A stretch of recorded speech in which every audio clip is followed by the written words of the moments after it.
Hi everyone, I hope you're doing well, and it's a Tuesday, March 10th, and it's a very nice, beautiful day. It's been so sunny the last couple of days. I've been very happy with that.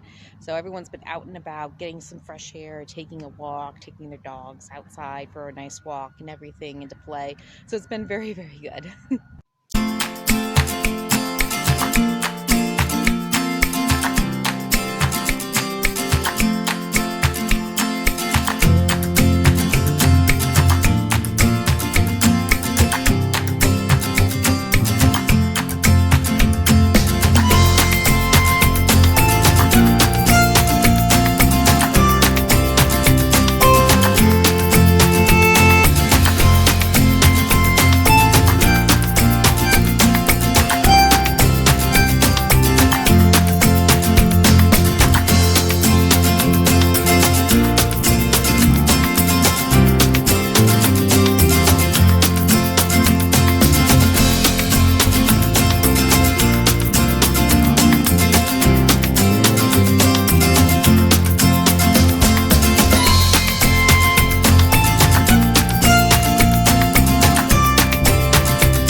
It's hard to believe that just 2 weeks ago we were bombarded by so much snow up here in Rhode Island, but now it's just been fantastic to see it mostly melt for the most part, and I'm very happy about that.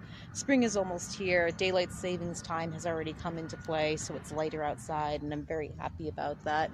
And I just want to say thank you so much for watching and always tuning in. I truly appreciate it.